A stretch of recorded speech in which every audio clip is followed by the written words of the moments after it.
Sitting here on the top rail of the fence at the podcast ranch, overlooking the open plains of Canton, Ohio. This is the Hump Podcast, and I am your host, John Deitz. All things are possible. That's what they told me when I was young. The Hump Podcast is about hardworking people who, with blood on their knuckles, calluses on their hands, scabs on their shins, and sweat on their brow. People who, out of sheer principle, just would not quit.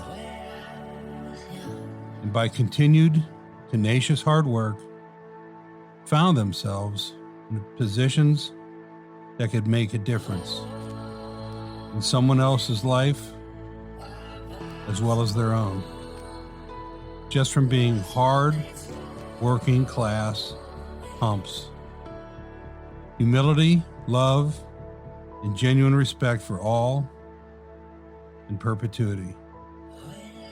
Humble, unwavering, motivated people sacrificing for all.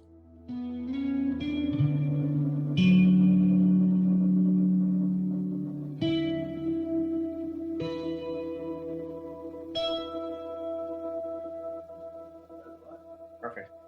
Welcome, everybody, to another episode of the John Deitz Playbook. Thank you. It's good to be back. So, we'll just dive right in with this first one. And this is probably, out of all of the statements that you have, there's probably two that I use the most. And one of them is, if you win, what are you winning? Right? If you win, what have you won? There it is. And if you've won nothing, let them win. And that's number one. This is the second one that I use all the time.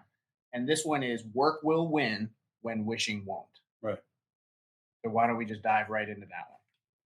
Well, here's the thing. We all have dreams. We all have wishes, and we all have, so, but there comes a point where it has to be backed up with some effort, and depending on the dream, a legitimate, hard-working effort. If you want to learn how to drive a car, it takes some effort. If you want to play Major League Baseball, it takes, an enormous amount of time, dedication, and effort.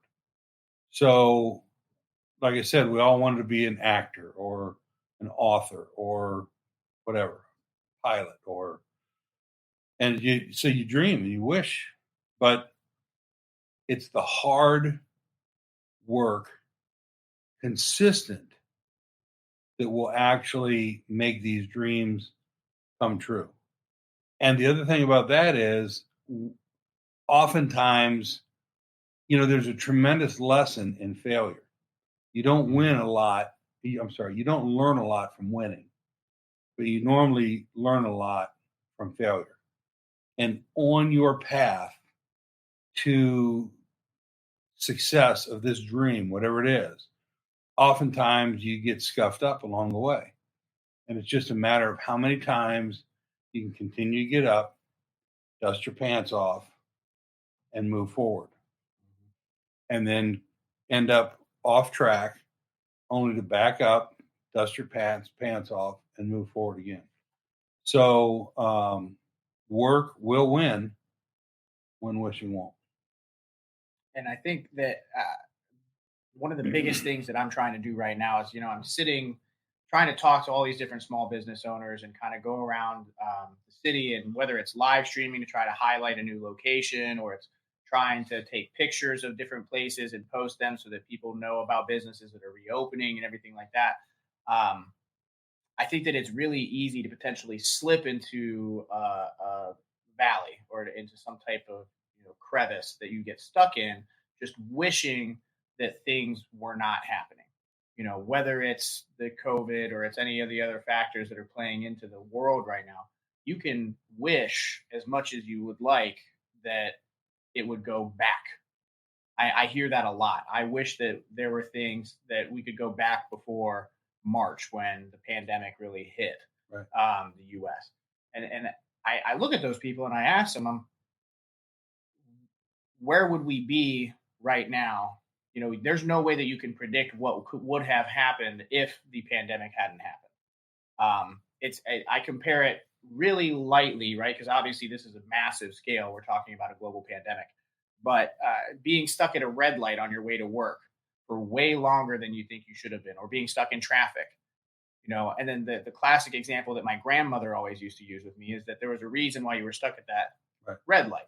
You know, you may have gotten hit by a semi had you been on the highway 5 minutes earlier, right? And so with all of the stuff that's happening in the world, I picked that one because I really do think that work will win when wishing won't, right? You can sit and you can wish as many different things into try to manifest it into existence, but until you actually put boots on the ground and start moving, it's going to stay in a dream state and it's not actually going to come to fruition. So when you're trying to restart your businesses, or you're trying to come up with new campaigns, or you're trying to like hold your family together, or you're trying to do pretty much anything, right? You have to start acting at some point. It can't just be wishing. It can't just be talk. It can't just be, oh, I'm going to do this. I'm dreaming about this someday. You have to, if you want those dreams to become a reality, you have to put one foot in front of the other today, so that maybe by the grace of God, 3 years from now, it becomes a reality. Well, it's a lot of things. You know, I had a very successful older gentleman say to me one time that life is just happen chance. And I said, no, I don't think. But the more I thought about it, there's a lot to life that is just happen chance. It just happens. Now, maybe you don't end up being on the major league team by happen chance, but maybe you have opportunities that can take you down that path to get you there by happen chance. But one thing about the COVID that I think is interesting is a lot of people have lost businesses. There's been a lot of down, ugly parts of it. The flip side is there's been an awful lot of families that have drawn closer. There's people that had to spend a lot more time. I know it's in my home, we've had a lot of great quality time together because of this COVID. I see more people walking in my neighborhood than ever before as families with dogs. And so even though sometimes things don't look as bright side as we would like to think, if you look, you can usually find something good in it. You know, I had dreams in my life. Some of them didn't come true. And we talk about it in my family sometimes. Because they didn't come true, we are together in this place at this time. If some of those dreams would have came true, I very well may not have been here at this time. So anyway, at the end of the day, you got to work. If you want the secret to success in life is not just work, it's hard work. So work will win when wishing won't. I love it. I love it. Now this next one, I mean, obviously there's this theme right now is centered around whether it's the self-isolation, or it's the businesses failing, or it's, you know, the lack of motivation, whatever it might be.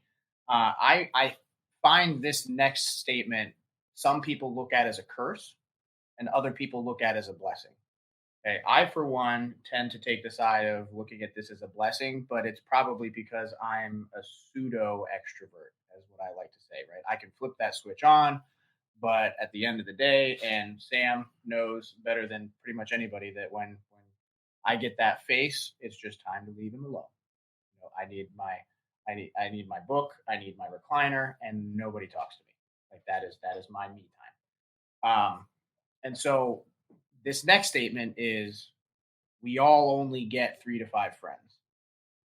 And like I said, some people may look at that as a curse, but I have a feeling that this is going to really kind of be more of a blessing, with the quality over quantity.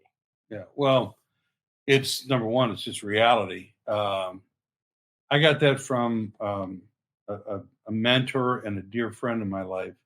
His name's Ron Blackledge. He coached for 40 years, coached in the NFL, coached in college, coached in high school. Knows more people than anyone I know. And so one time I was talking to him and I said something to him about, how many friends do you think you have? And I knew he would say, a couple thousand. And he said, he goes, John, if you're really, really lucky, counting your spouse, you have 3 to 5 friends. And it just coming from him, it just Wow. blew me away because I know he's got a ton of friends. But and his analogy was when your back's against the wall, he said everybody wants to golf with a football coach. Everybody wants to golf with a banker. But when your back's against the wall and you can't offer anything great to people, you start to see then who your friends truly are and aren't.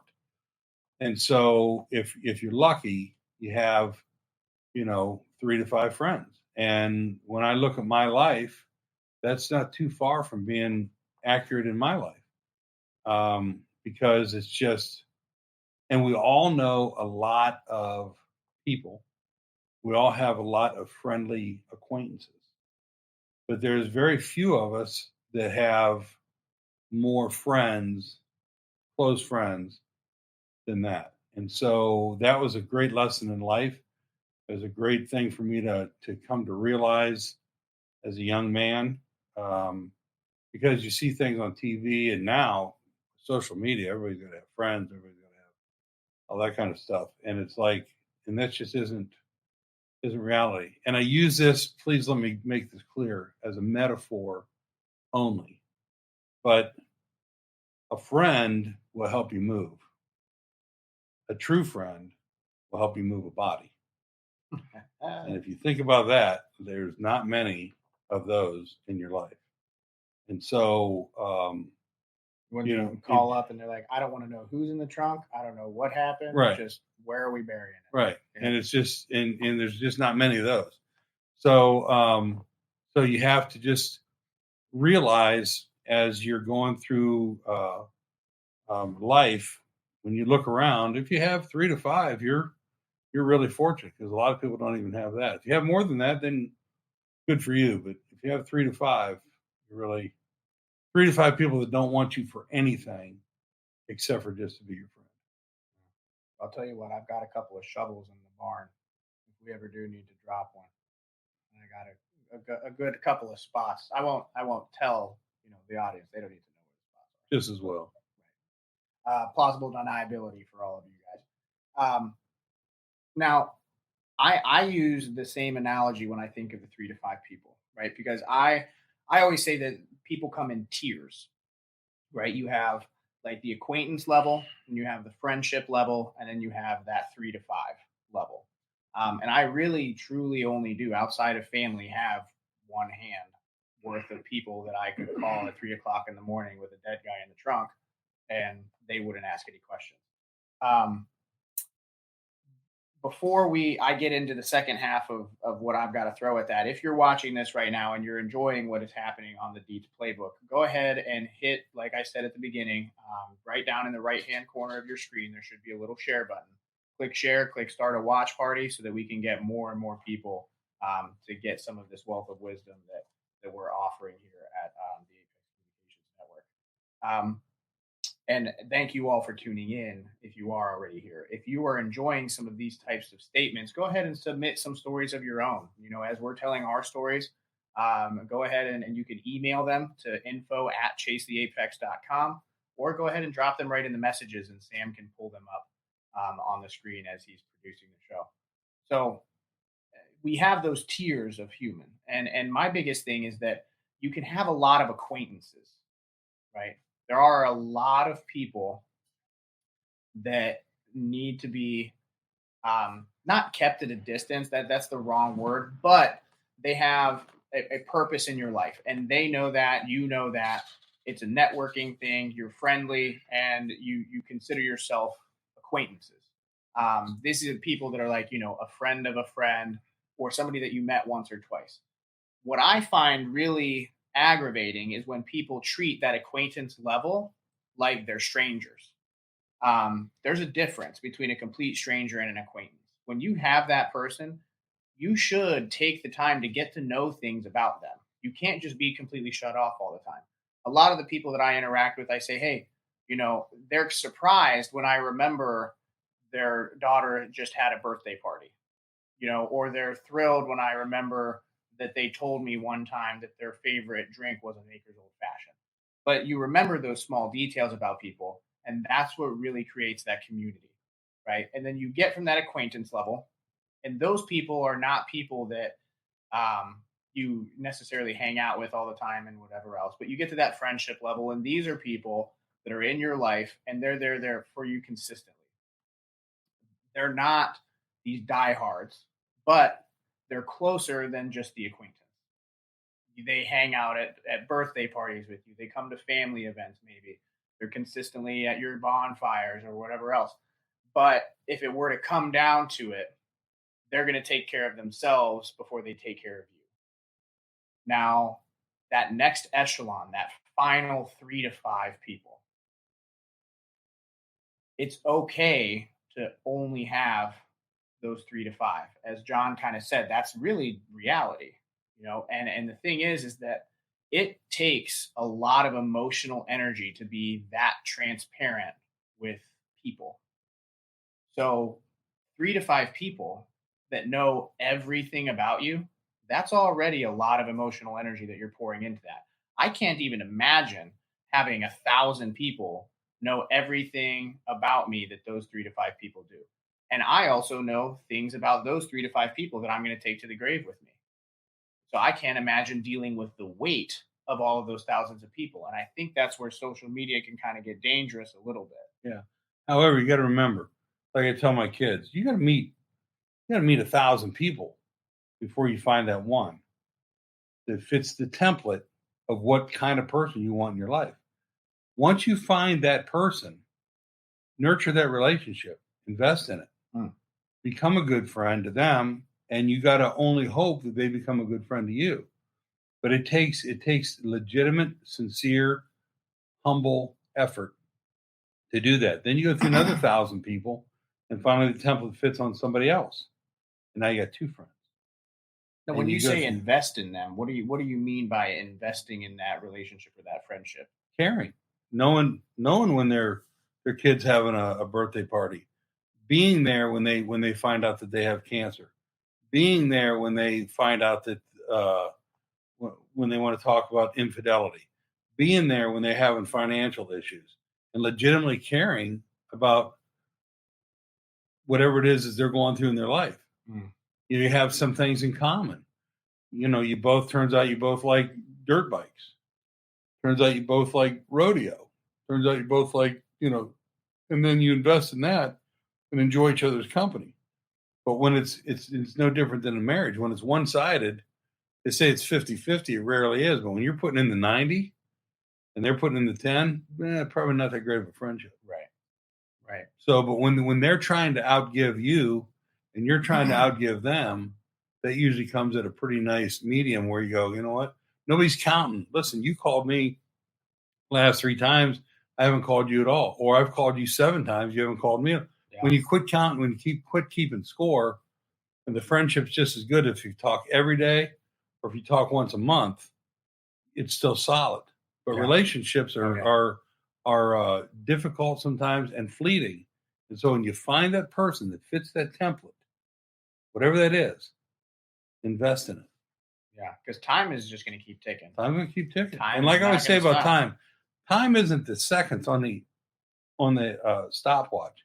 It's the hundredths of a second. That's how quick time's going. And you never get it back. Jan and I are now closer to the grave than we were when this thing started.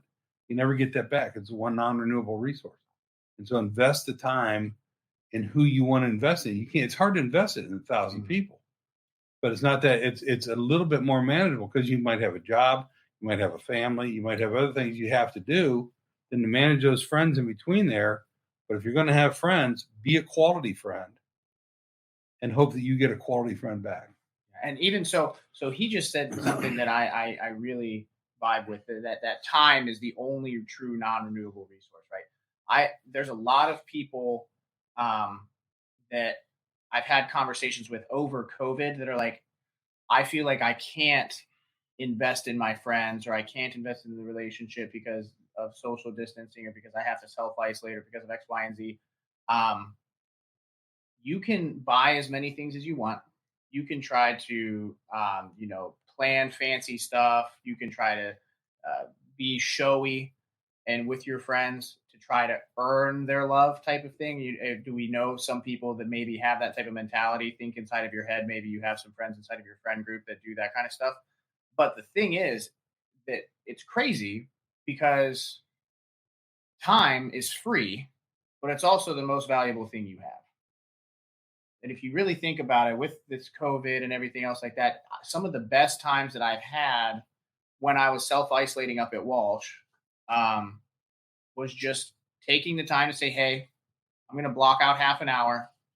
Let's get on a phone call and just spend some time. Let's get on." I mean, the stereotypical thing right now is Zoom or Skype or some type of video conference, and just spend some time together, even if it's just us watching each other eat Chipotle bowl, across the county. But we're spending time, we're talking to each other, and genuinely caring about how the other person is doing. You got to remember too, chemistry plays a big part in it. Sometimes we're just drawn to somebody, right? That's part of the template. If you're drawn to somebody, and usually if you're drawn, it doesn't matter if it's two men, two women, or man and woman. When you're drawn, you're usually, and if you're both drawn together, that makes it easier to go on with the relationship. Yeah, well, that's like, I knew I couldn't let you off the hook the minute I sat down at Samantha's and you told me I looked like crap. That's beautiful. Your words, not mine. What's next? I just told that story to Steve Kuhn the other day. Yep. I was like, "You want to know the first words that John Deitz ever said to me?" He was like, "Man, you look like you need a cup of coffee." And I was like, "You trying to tell me I look like crap?" And you're like, "You said it, not me." First conversation. Yeah, I remember. I could tell you had a hard day or a hard night. Yep. Yeah, that was. I talk about that all the time. Anyway, we've had a lot of good conversations since then, so it makes up. Number 3. So this one, really, I chose it as the last point because I think that we've kind of been building up. We talked about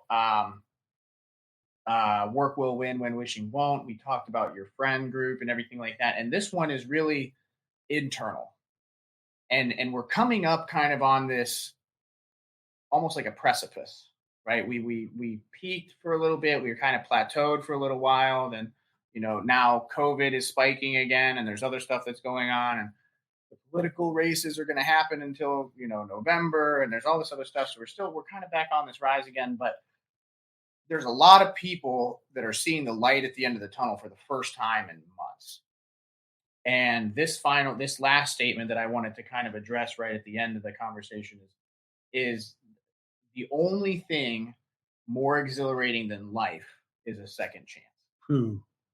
And I think that right now, more than anything, people need to hear whatever you've got on your heart surrounding that statement. That statement came to me 5 years ago in Altman Hospital. I had pancreatitis. If you don't know what that is, I didn't either.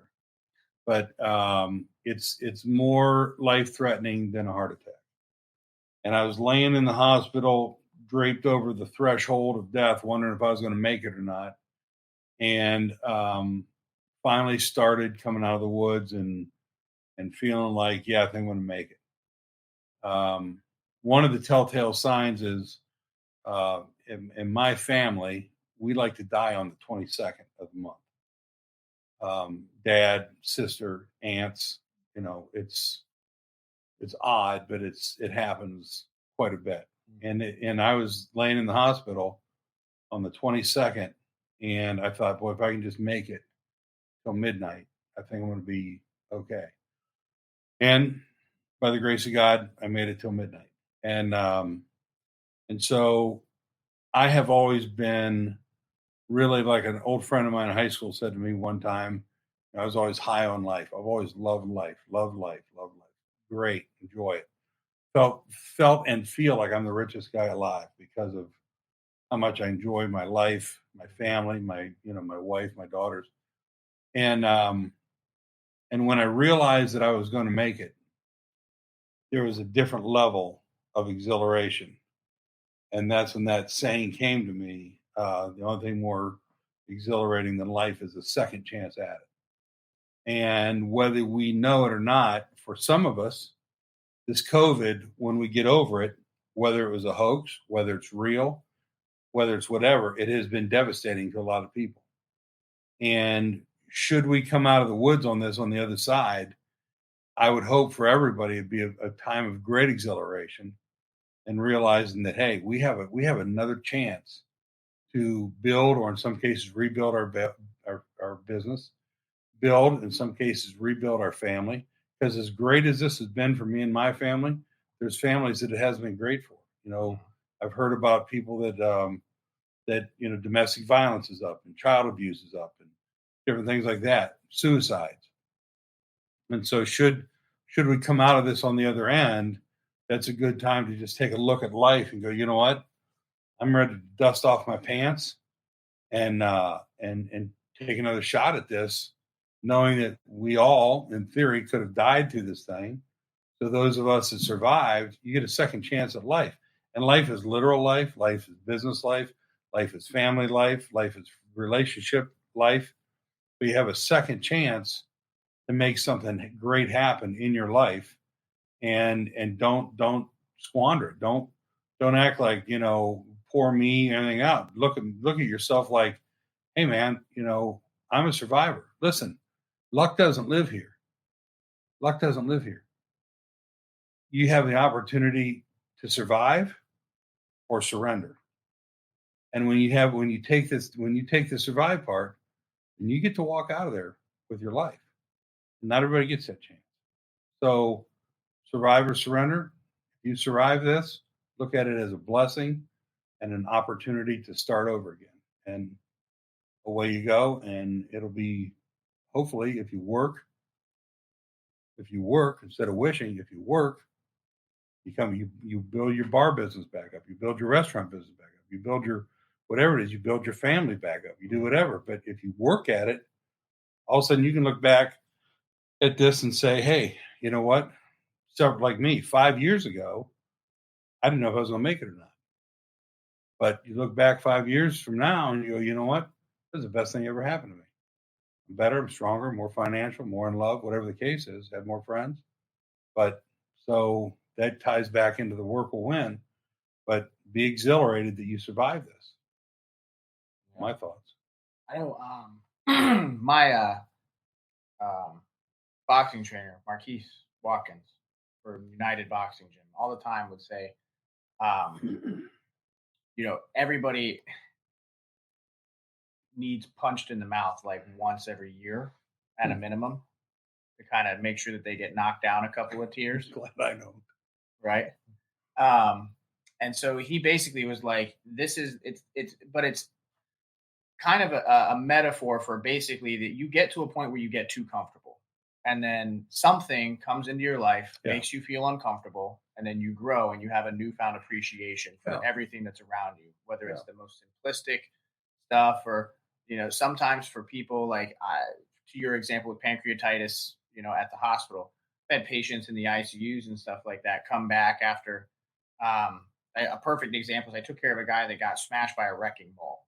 He was welding upside down and got hit by a wrecking ball, broke his entire left side of his body, was just demolished, orthopedic nightmare. Hence the term wrecking ball.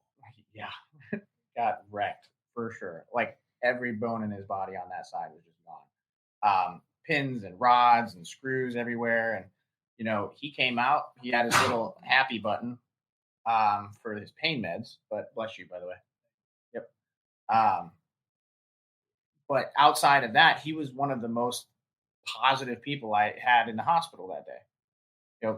Definitely one of the most messed up, but he was so grateful for a newfound perspective and appreciation for everything that he had. Second chance at it. Yeah, he came out and it was just I the same exact example for the kids that I used to take care of at ComQuest when I worked at the rehabilitation center.